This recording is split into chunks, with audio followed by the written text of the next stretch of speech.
Congresswoman Karen Bass with us right now. Congresswoman, thank you for taking the time. Absolutely. What is your sense of the thinking within your committee, that it would be a party line vote?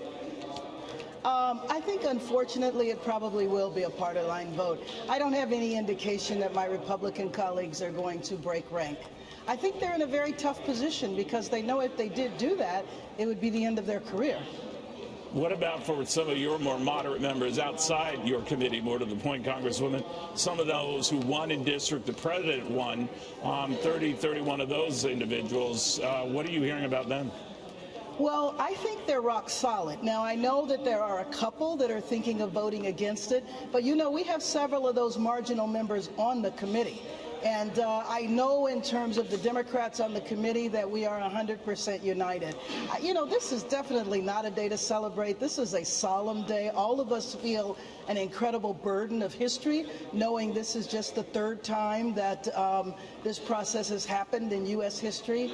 So nobody is celebrating this. It was odd today that within 2 hours of this impeachment, sort of announcement, Congresswoman, Nancy Pelosi and some of your colleagues, I believe yourself among them, talked about this trade deal that was scored finally in the 11th hour with Canada and Mexico. Was that just coincidence? Well, I do think that it was because, especially on something like a trade deal that is very, very difficult for Democrats to come together on, considering labor's influence and all, that when you have something that delicate, that fragile, you have to strike. So if they but you reach struck unity, within 2 hours of the impeachment thing, I know. On the other hand, I think the good sign that should send to the American people is that even though we are doing something extremely contentious, even though there is tremendous tension between the House and the administration, it is still possible to get things done. And I know Neil, that we have passed over 200 bills, bipartisan bills that are languishing in the Senate. I understand why they won't deal with our partisan bills. I don't understand why McConnell won't pass the bills that Democrats and Republicans have come together on. You're talking about Mitch McConnell, the Senate leader. Congresswoman, Yes. Could I ask you this? I mean, if it turns out that much to your chagrin, it is along party lines and that the Democrats vote for impeachment in the House, not a single Republican, and it goes similarly maybe in the Senate, could you work with this president if he dodges impeachment? Well, you know what? Yes, I can. I mean, I think, again, the example is the trade agreement. We have to do the business of the American people. And truthfully, Neil, what really created the urgency here is the fear of the 2020 election.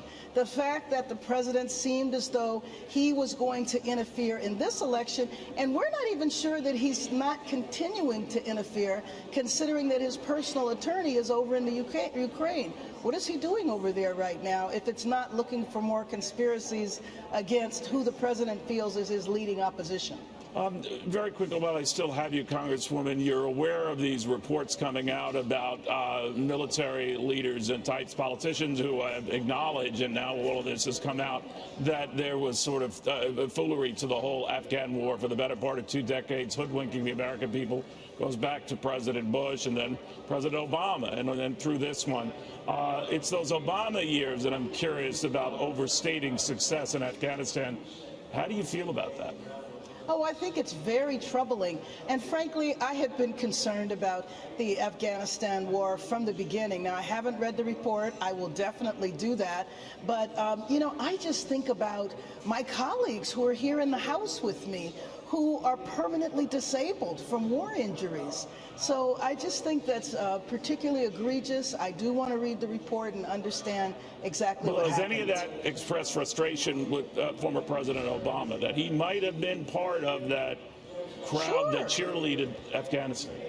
Sure, if he was part of it, but I will tell you something. When I first got here, I was really pushed to go to Iraq. And what I found there was, I found the military trying to persuade members of Congress to convince the administration not to draw down in Iraq. So if President Obama is responsible, so be it. But I also wonder whether or not the military was sugarcoating things too, because I actually personally experienced that. Congresswoman, it's always a pleasure. Thank you for taking the time. Thanks for having me on.